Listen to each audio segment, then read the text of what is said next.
Hello! Today we are discussing the Owl House. I fell in love with Gravity Falls many years ago, and yet all this time nothing has come close to filling the triangle-shaped hole that the show has left in my heart. Until now. If you like this theory, like and subscribe and I will make more. I'm currently working on another one about Gravity Falls and Owl House, perhaps sharing in the same multiverse. And I'm also thinking about one doing on Infinity Train, as I've also recently discovered that show. Anyways, back to the theory. The Owl House was created by Dana Charles, who also worked on Gravity Falls, and when I discovered the show a few days ago, I binged it all in one go. I fell in love. I couldn't wait to watch more, and this morning, the 1st of August, as I'm writing the script, episode 14 and 15 were released. Episode 14 was Really Small Problems, and it was a good episode, nothing excellent in my opinion, as it was more filler. However, it was Understanding Willow, episode 15, that blew my mind. New Kinds of Magic, the fantastic dive into characters' relationships, meaning Amity's and Willow's, and the hilarious antics of King and Ida. However, there was one scene that caught my attention. In this scene, Amity is showing Willow and Luz why she stopped being friends with Willow when they were younger. What is Willow doing here? She wasn't on the guest list for a reason. But she's my best friend.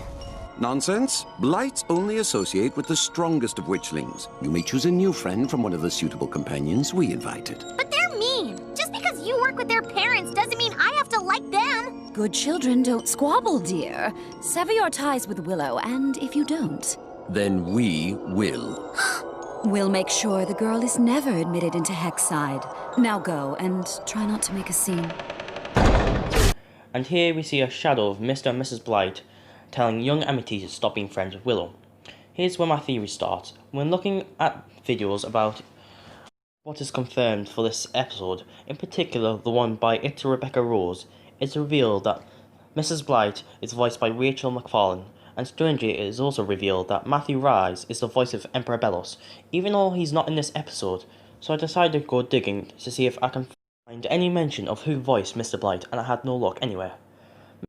Mr. Blight isn't even mentioned on the Blight family tree, so I've come to the conclusion that the creators are hiding something big, perhaps something as big as when the big showdown happens and when Luz and the gang face off Emperor Belos, and Amity is going to have to decide between her father and Emperor Belos, or Luz and her friends, and it's going to be epic. Now, you may be asking, what evidence do I have for these 189 IQ claims? And now, I ask you to think about it. It is already shown that the Blights are a rich family and even have a manor. Now it could simply be explained by the fact that they are just a high-class family. But why hide who the father is? Or why are the parents so controlling of who Amity is friends with? Sure, it could be that her parents are just horrible people, but it could be instead they don't want her to see that the fact that the Emperor is truly, in fact, evil. Sure, this is all not enough evidence to make these incredible claims true.